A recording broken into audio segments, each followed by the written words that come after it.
What happens when a man who thinks the whole world owes him a listening ear sits across from a man who refuses to worship anyone?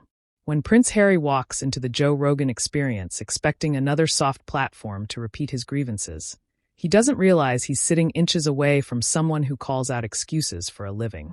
No audience, no palace, just a table, 2 microphones, and 3 hours that spiral from awkward to explosive until Joe finally says the words no royal has ever heard on air. You know what, man? I'm done. We're cutting this.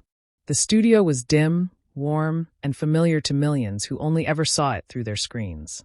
The neon signs hummed softly on the brick wall, a skull on one shelf, a row of supplements on another, 2 microphones, 2 headphones, a cluttered wooden table with ashtrays, half-drunk water bottles, and a stack of Joe Rogan's notes that looked suspiciously untouched. Joe slipped his headphones on, glanced at his producer through the glass, then turned toward his guest. 3, 2, 1, and we're live. He flashed his trademark grin. Prince Harry is in the building, ladies and gentlemen. Or I should say, Harry. You've been just Harry for a while now, right? Across from him, Harry adjusted his headset jaw tight. He wore a dark sweater, expensive but deliberately casual, as if he'd tried to dress like any other podcast guest, and still ended up looking like a royal, trying to cosplay relatable. Yes, Harry replied. I gave up the titles. I've said that many times. Joe chuckled. Yeah, but you still put Prince in the book title, man. A tiny ripple of laughter came from the control room. Harry's eyes flicked toward the glass, then back to Joe. It's not my fault people don't know how to let go of labels, Harry said coolly. The name doesn't define me. Sure, Joe nodded, leaning back. So, let's start there. If you don't care about the label, if you're done with the royal stuff, why are you here? Why come on the biggest podcast in the world and talk about it again? There it was. First jab. Nothing cruel, just pure Rogan. Casual, disarming, but with teeth. Harry smiled without warmth. I'm here because there's still a lot people don't understand. The narrative has been twisted. I'm tired of everyone else monetizing my story. Joe raised his eyebrows. Monetizing your story? Didn't you do a Netflix series, a book, a couple of documentaries? That's called reclaiming my voice, Harry cut in, his tone already sharper. There's a difference between profiting off lies and telling your truth. Joe tilted his head. Okay, but the outcome's the same, right? Cameras, deals, attention. You walked away from the crown, but walked straight into Hollywood. That's kind of a lateral move. Harry's jaw clenched. I didn't walk into Hollywood. I walked toward freedom. People like you love to pretend that if I speak, I must be chasing fame. I was born famous. I'm trying to survive it. Joe watched him for a moment, the way a fighter studies an opponent's stance before throwing the next punch. All right, he said. Let's talk about that. You say you're surviving fame, but man, you're still doing this. You're sitting here, cameras, millions watching. There are a lot of guys out there, vets, firefighters, regular dads, who don't get one interview, let alone 10. What makes your struggle more worth hearing than theirs? Harry almost scoffed. Because my struggle exposes a system most people don't even realize exists.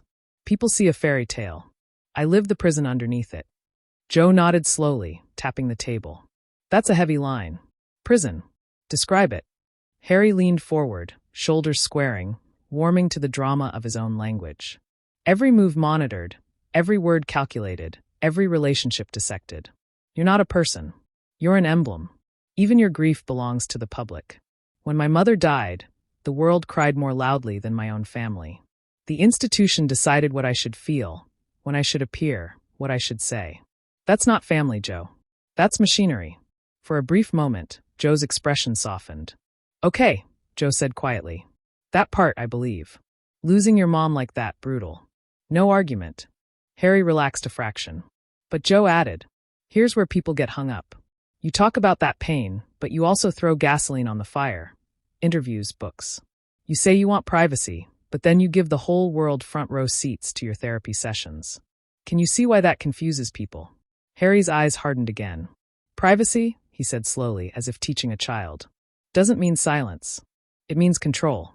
I decide what I talk about. That's my right. Joe shrugged.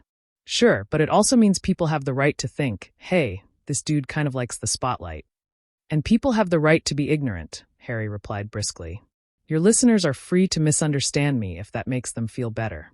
A beat of silence. Joe blinked once. Did you just call my listeners ignorant? Harry's mouth curled into a thin smile. I said people who don't understand nuance are ignorant. If that applies to your listeners, that's not my problem. Inside the control room, the producer mouthed a silent wah. Joe let out a short laugh, but with no humor. Okay, man. That's one way to start. He shifted in his chair, leaning in again. Let's talk about your brother, William. Harry's shoulders tensed. Joe continued. In your book, you talked about fights, shouting, physical stuff. Do you regret putting that out there, or was that another reclaiming your voice moment? Harry's gaze went flat. The only thing I regret is trusting people who never protected me, William included. I didn't expose anything that wasn't already rotting underneath the surface. But he didn't write a book about you, Joe pointed out. You drew first blood in public. Harry's laugh was sharp. Oh, come on. The British press has been writing books about me my entire life. I just finally responded. Funny how the world only calls it too much when I defend myself. Defend, Joe repeated. Or attack. Harry's eyes flashed. Spoken like someone who's never been hunted by cameras from the age of 12. Easy to sit in your Texas studio and moralize. Joe's expression cooled. I don't moralize. I ask questions. Right, Harry snapped. Questions packaged as judgment. You're not fooling anyone. The mood in the studio shifted again, the energy thickening. Joe's show was used to heated debates. Vaccines, politics, aliens, you name it. But this was different. This wasn't two guys trading ideas over cigars. This was a man dragging the entire weight of a monarchy into the room and daring anyone to question his version of events. Joe inhaled slowly. Look, Harry, you came here. Remember that. I didn't drag you in. You wanted this platform. I wanted an honest conversation, Harry shot back. Not another performance of let's pretend we're neutral while we interrogate the spare. And I wanted a guest who doesn't automatically assume every question is an attack, Joe replied, their eyes locked. For a brief, dangerous second, it felt less like a podcast and more like the first round of a title fight. Both fighters still on their feet, but already throwing harder than they planned. Joe broke the stare, glancing at his notes, then back at Harry. Okay, he said. Let's talk Meghan. Because you knew it was coming. Harry's shoulders squared again.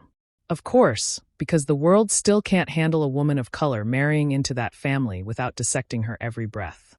Joe shook his head. It's not about that for a lot of people, man. They see a pattern. Every time something goes wrong, it's the crown, the press, the institution, the racists, the tabloids. It's never you two. Harry's reply came low and icy. That's because we're not the problem. Joe's fingers drummed lightly on the table. Yeah, he said softly. We'll see what people think after they hear the rest of this.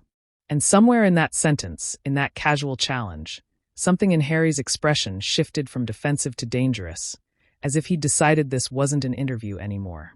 It was a battleground, and he had just declared war on the host. The air inside the studio had shifted, thick, electric, almost humming with an invisible voltage. The neon lights behind Joe flickered subtly, as if reacting to the tension between the two men. Joe sat back in his chair, elbows on the armrests, fingers interlaced. Across from him, Harry leaned forward, arms crossed, jaw tight, wearing the expression of someone who believed he was being persecuted rather than interviewed. Joe cleared his throat. All right, he said calmly. We were talking about Meghan. You said people dissect her every breath. But I want to ask something simple. Do you think any criticism of her is valid? Or is every negative story automatically part of some conspiracy? Harry inhaled sharply, eyes narrowing. When you're married to a woman as powerful and misunderstood as Meghan, he began, his tone dripping with superiority, criticism is rarely about facts. It's about jealousy, ignorance, and racism. Joe rubbed his forehead. Man, that's a heavy generalization. You're telling me millions of people across different countries all have the same motives? Millions of uninformed people? Harry shrugged. Yes, it happens. Joe gave a single tired laugh. You hear how that sounds, right? Like you think everyone who doesn't agree with you is beneath you. Harry smirked. If they're repeating tabloid nonsense, then yes, they are. Inside the control room, the producer muttered under his breath. He's unbelievable. Joe leaned in again. Listen, dude. Not everyone who disagrees with you hates you. Sometimes people just point out contradictions, like how you and Meghan moved to America for privacy, but ended up doing documentaries, interviews, podcasts. Harry cut him off, voice rising just a notch. You don't get to lecture me about my choices. Privacy doesn't mean hiding. It means choosing how much access you give people. Joe nodded slowly. Okay, So let me ask you this directly. If you hate the press so much, if you think the institution is toxic, if you want control, then why do you keep doing interviews? Harry didn't hesitate. Because I deserve to be heard. My story deserves space, and frankly, people like you need to hear it. Joe blinked. People like me. Harry tilted his head, his smile sharpening. Yes, Joe. People who sit in soundproof studios judging folks who actually lived through trauma. People who think a few UFC fights and a Spotify contract qualify them to analyze centuries of monarchy. Joe's eyebrows climbed. Damn, he murmured. That's something. But Harry wasn't done. You want to dissect my marriage, my family, my decisions, but you've never experienced anything close to my reality. You talk about humility, but you expect me to bow to you in this room. Joe leaned back, arms spread. Harry, I don't expect you to bow to anybody. I'm literally sitting here having a conversation. You're the one turning it into a firefight. Harry scoffed. Maybe because you're not used to interviewing someone who challenges you. Joe nodded. True. Usually my guests don't insult my audience. Harry shrugged. Maybe your audience should toughen up. A sharp exhale came from behind the glass. Even the air conditioning sounded louder. Joe held up a hand. All right, let's shift again. Talk to me about William. No drama, just a straight question. When's the last time you spoke to him? Harry's lips pulled into a tight line. Why should I answer that? Because you wrote about him in your book, Joe replied. Because you've spoken about him in interviews. Because the world is curious, man. Harry rolled his eyes. The world is always curious. The world always wants more from me. They want details, conflict, pain, and people like you feed that appetite. Joe nodded. Maybe, but you feed it too. You brought him up. You said he attacked you, shoved you, broke your necklace. Do you stand by all that? Harry's eyes flared. Every word. And you don't see how putting that out publicly might have, made reconciliation harder? Harry stiffened. Reconciliation isn't possible when one side refuses to acknowledge their wrongdoing. But forgiveness doesn't come with conditions, Joe replied. Sometimes you give it even if the other person doesn't say sorry. Harry snapped. I'm not Jesus, Joe. I'm not here to be saintly. I'm here to protect myself. Joe opened his hands again. Protect yourself. Or punish them. Harry's tone dropped colder than before. Punish? I don't punish. I reveal. If the truth hurts them, that's their burden. Joe rubbed his face, exasperated. Man, has anyone in your life ever told you maybe you're part of the problem? Harry bristled instantly. That's what weak people say when they can't accept the truth. There it was. The line that made even Joe lean back and stare. Wow, Joe whispered. So now anyone who questions you is weak. Harry didn't blink. If the shoe fits. Joe's jaw tightened. This was the moment the dynamic shifted. When the host stopped seeing a guest and started seeing a runaway ego spiraling out of control. He sighed heavily. Okay, all right.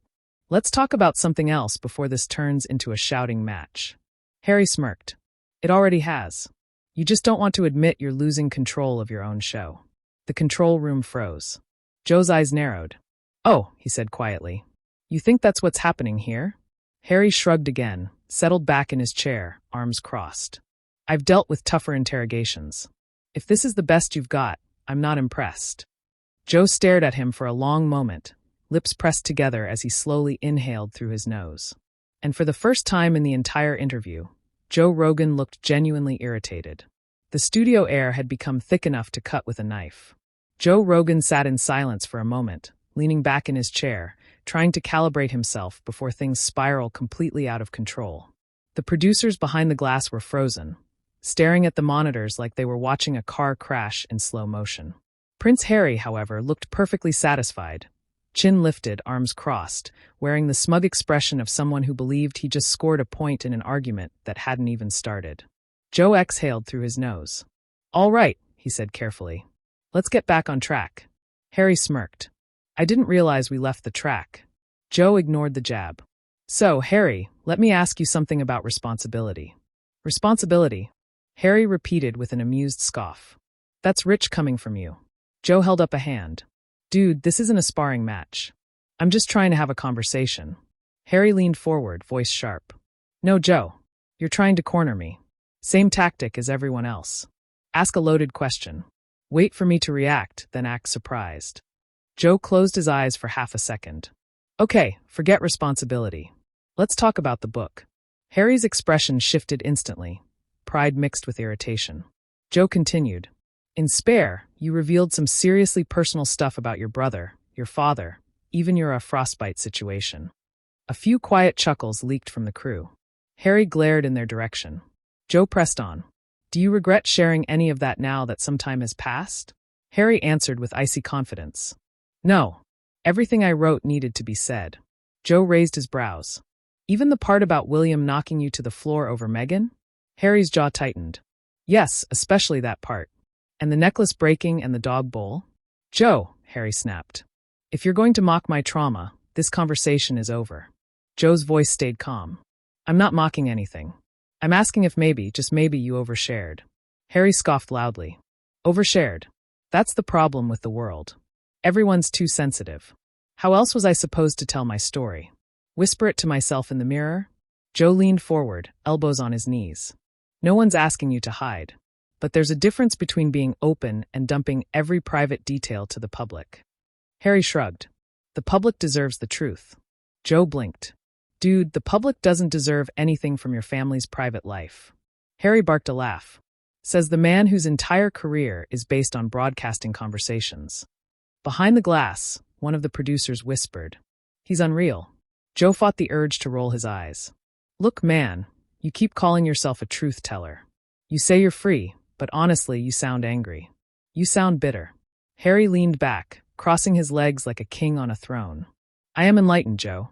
That's why it irritates people like you. I don't play by your rules. Joe gestured around the room. You're literally playing by my rules right now. This is my studio. Harry smirked. And yet you seem threatened. Joe paused. It was subtle. But that sentence, and yet you seem threatened, snapped something unspoken in the room.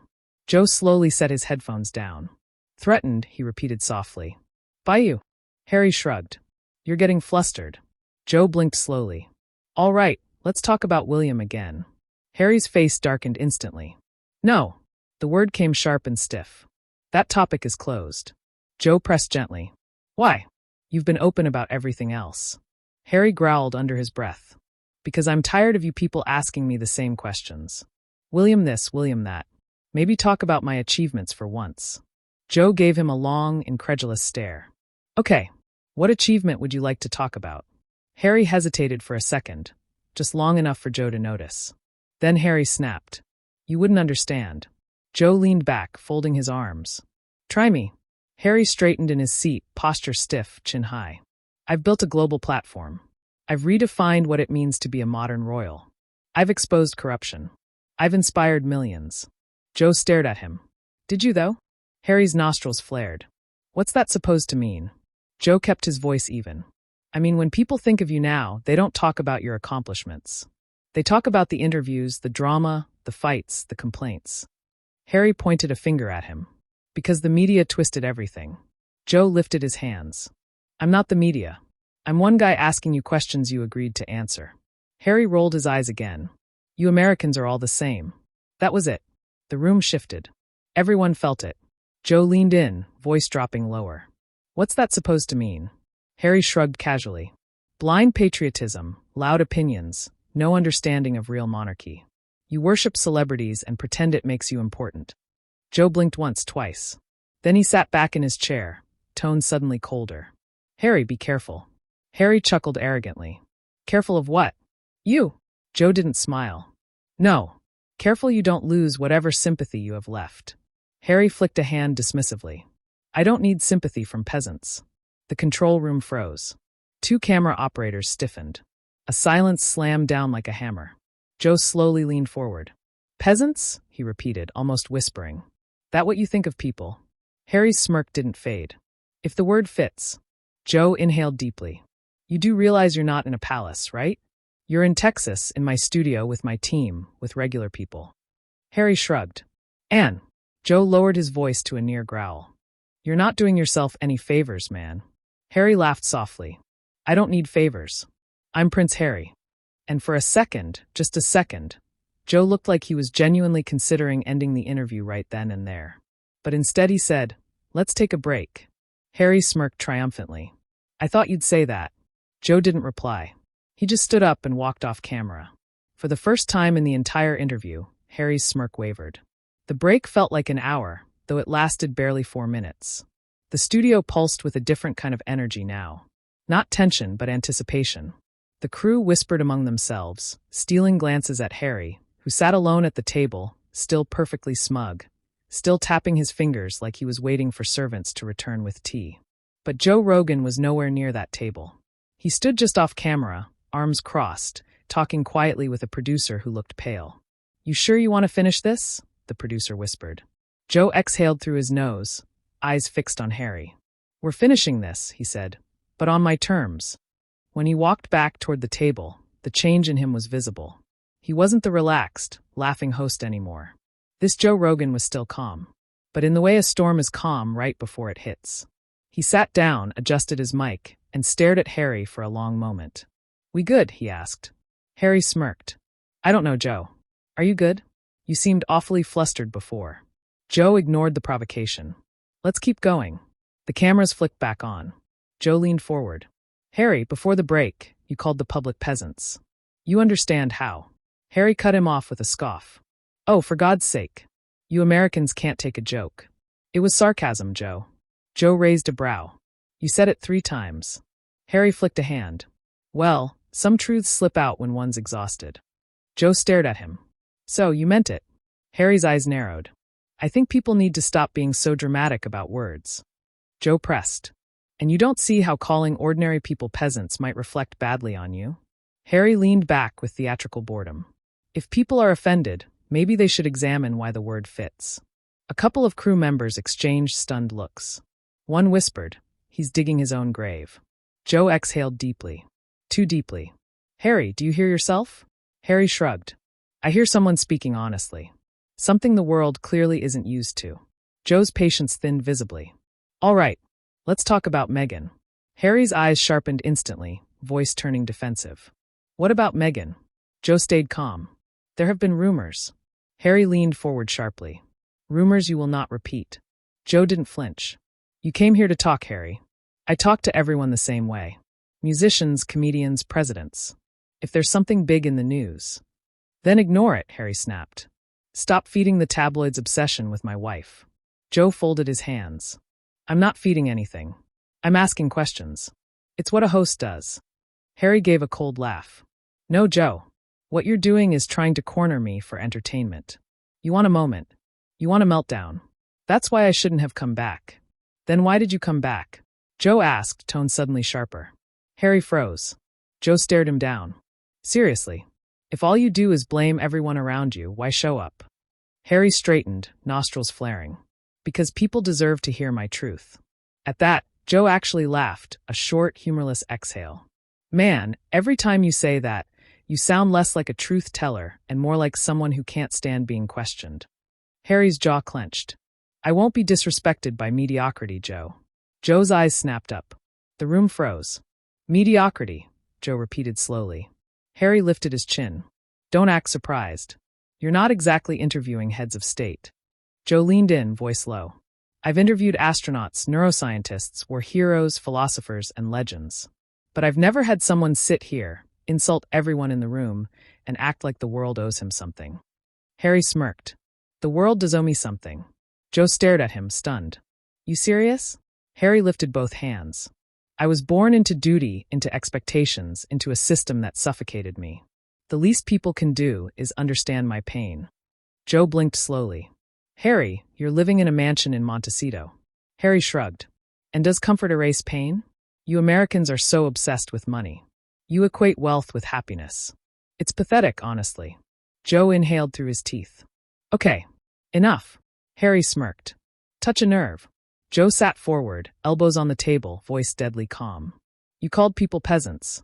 You insulted my staff. You trashed the audience. You mocked Americans. You insulted me." Harry's smile widened. So, Joe repeated, incredulous. "You're lucky anyone even listens to you anymore." Harry scoffed. "Please. The world hangs on my every word." Joe shook his head. "No, man. They watch you the way people watch a building about to collapse." Harry's face hardened. "Enough, Joe." Joe didn't stop. "You know the difference between you and every other guest I've had on this show? Even when people disagree with me, there's mutual respect. But you came in here acting like you're above basic decency. Harry stood up abruptly. There it was. The crack. Don't talk to me like that, Harry snapped. I am Prince Harry. Joe stood up too. No, you're Harry. Just Harry, a guy sitting in my studio acting like the world owes him reverence. Harry pointed at him. You're crossing a line. Joe took one step closer, voice final. No, you crossed every line 10 minutes into this interview. Harry's eyes flared. Are you threatening me? Joe shook his head. I'm ending this. Harry blinked, stunned. Ending? What do you mean ending? Joe pointed toward the exit. This interview is over. Harry's mouth fell open. You're kicking me out? Joe stared at him. This isn't Buckingham Palace. This isn't the Royal Press Corps. This is my studio, my show, and you don't get to disrespect everyone here and walk away like a hero. Harry sputtered, voice rising. You can't do that. I came here to lecture the world, Joe snapped. To insult people, to play the victim again? Harry froze. Joe lowered his voice, but the intensity remained. You came here looking for a fight. Congratulations. You found the wrong guy. Harry shook with rage. You'll regret this, Rogan. Joe shrugged. Maybe. But right now, you need to leave. Harry ripped off his mic, slamming it on the table, and stormed out of the studio. Not with dignity, not with grace, but with the fury of a man who had lost control of the narrative. The moment the door shut behind him, the room exhaled collectively. Joe sat back down, rubbing his temples. Well, he muttered to the camera. That was something. Then he looked straight into the lens. Harry wanted a platform. He got one. But platforms don't protect you from the truth. Fade to black. If you enjoyed this unbelievable clash between Prince Harry and Joe Rogan, make sure to hit that like button, subscribe, and turn on notifications, because more shocking confrontations, exposed egos, and behind-the-scenes drama are coming your way. Drop a comment below and tell us whose side you're on.